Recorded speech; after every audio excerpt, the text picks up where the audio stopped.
which many Wilmingtonians detested because it was owned by the New York Times.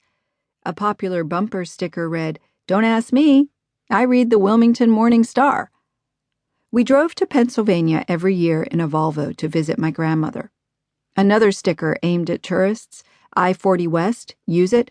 My parents encouraged us to pursue outside experiences.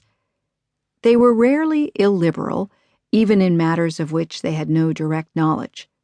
They were both keen readers, especially my mother, whose tastes in fiction were as sophisticated as they were simple in her everyday life. Their horizons were wider than those of many of the people around us, but they extended only a few hundred miles to the north. Soon the school discontinued French in favor of Spanish, deeming it more practical. I became Laura, not Laurence. Roosters crowed "Cocorico" instead of "Qui-quidi-qui." On Wednesdays, the record player crackled out "La cucaracha," and regardless of the season, Feliz Navidad. One day our English teacher asked us to write a poem. My parents found mine not long ago. They were coming to London for my wedding to Olivier, the night before which we were planning a big dinner in a pub. Yorkshire pudding was on the menu, and they weren't sure what it was. My father flipped to the Y section of the family dictionary. A piece of loose-leaf paper fluttered to the ground. I had completed the poetry assignment with a fuzzy orange marker. I wish I could travel around the world and see all the things.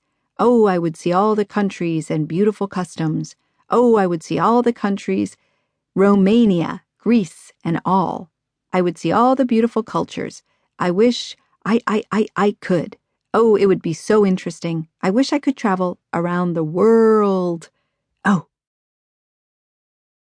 The first place I ever went was Disney World. We crammed into the car with one tape, Jack Nicholson, and Bobby McFerrin doing Kipling's story about how the elephant on the banks of the great gray-green greasy Limpopo River got his trunk. The drive took 9 hours.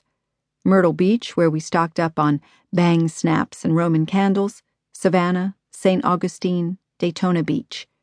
Finally, we arrived at Polynesian Village, a longhouse-style resort with koi ponds and a tropical rainforest in the lobby.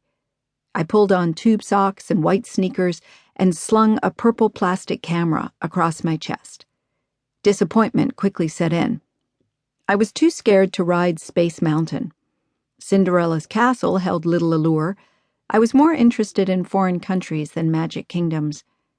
To a first-time traveler with dreams of high adventure, Main Street, USA seemed a scam.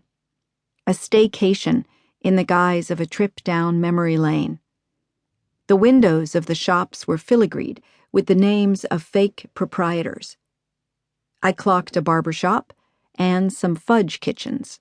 Where were the ziggurats, the cassowaries, and the cuneiform tablets, the temples of marble and pillars of stone? The next morning, we took the shuttle to Epcot. As we crossed into the experimental prototype community of tomorrow, even now, my impression of exoticism is such that the dome marking its entrance seems less a golf ball than a crystal ball, or at the very least a Scandinavian light fixture. I was transported, exported, by some freaky wormhole of globalization in which one could see the world by essentially staying at home. We boarded friendship boats approaching the World Showcase Lagoon on the International Gateway Canal. We took a left into Mexico, where we rode a marionette carousel before proceeding southwest to the tea shops of China. We strolled around a Platz. We listened to a campanile toll, saw the Eiffel Tower. We were after the epic of equatorial Africa, which Disney had planned but never built, but before the dawn of Norway, whose pavilion would open in 1988, featuring a Viking ship and a stave church.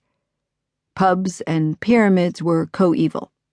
Time seemed to scramble, as though it had been snipped up and pasted back together like the map.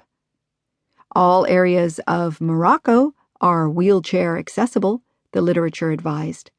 In the Medina, we followed the twang of an oud to a courtyard fragrant with olive trees and date palms. A belly dancer